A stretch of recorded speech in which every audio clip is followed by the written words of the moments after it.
In recent years, child protection in Vietnam has always received the attention of the party, state of all levels, branches, many social organizations, and even the head of many international ones.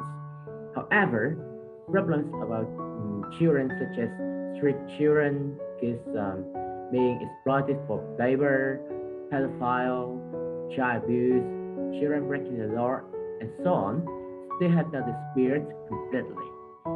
Child abuse cases are not only increasing in quantity, but they also appear in new and more complex forms. In other words, it's not only increase in degree and quantity, but also in diversity. Up to 28.6% of the respondents reported being bullied, including pushed and hit. More than a half suffered corporal punishment by relatives, including their parents. Oh my goodness, what terrible rates. But what is child abuse and what should we do with it? Let's explore more about this problem.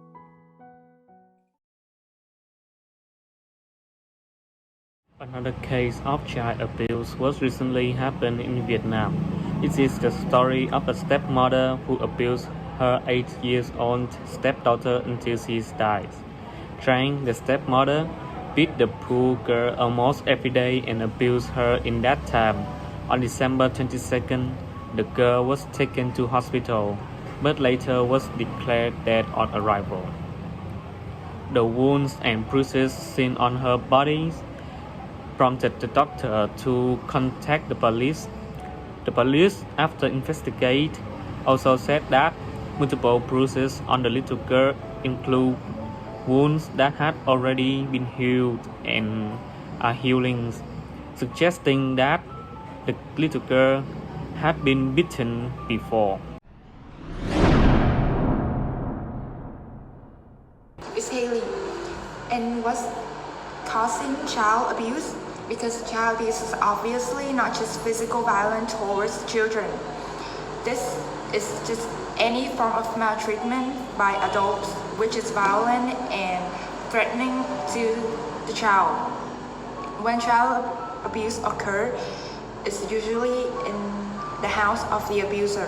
For example, the child parents or caregiver. This is a form of domestic violence, and as a personal cost may include mental and physical problems of the child, the children, lack of understanding and weak parenting skill of the parents. The parents are addicted to alcohol, gambling, drugs, or children who live in the conflict families, or parents themselves suffering from the emotional stress and have experienced abuse when they were younger. In terms of environmental causes, according to media concept, the relationship between parents and children is an equally relationship of power.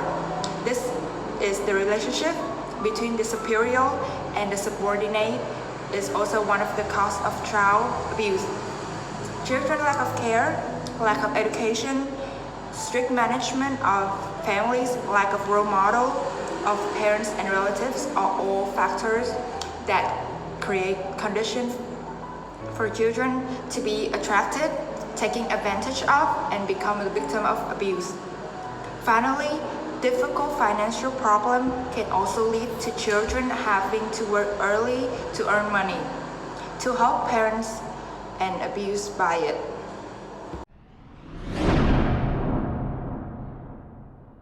Next one is the consequence of child abuse. So, what are the outcomes of child abuse? Maltreatment can cause a victim to feel isolation, fears, and distress, which can translate into lifelong psychological consequences that can manifest such as educational difficulties, low self-esteem, depressed, trouble forming, and maintaining relationships. Moreover, physical abuse can affect a kid in both a forceful and inventive way. It can be caused by the fact disciplines and punishments, such as hitting a child with a belt. Children who have been abused frequently exhibit such symptoms, such as poor physical status. In addition to the potential for immediate physical harm, household dysfunctions and childhood abuse are closely linked to a variety of long-term physical and psychological consequences, which may result in a reduction in life expectancies. Adults who were abused as children are more prone to have allergies, arthritis, asthma, bronchitis, higher blood pressure, and ulcers as adults. There are a chance they have cancer late in life, and their immune system can be compromised. The physical consequences of abuse can range from mild to severe. Brain development problems. Child abuse can have been demonstrated to cause cerebral brain regions to fall to forms or expand rapidly in some situations, resulting in delayed development.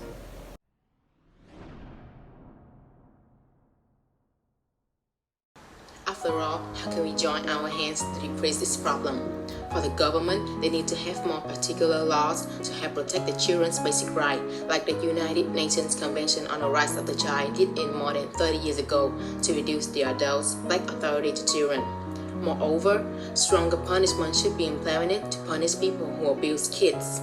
For example, for the minor abusing cases, more fine must be paid. On the other hand, if the cases are more serious, criminals should be put in jail for a longer time or may have death sentence for what they did. As for schools and families, there are stable links needed between them so that schools can manage whether students are residing in good condition or not, and vice versa. If there are any problems, one of two sides can react quickly to have the best solutions. Not only linking, schools and families also give more information about laws involving children's basic rights so that kids can, based on that knowledge, to protect themselves in case of being abused.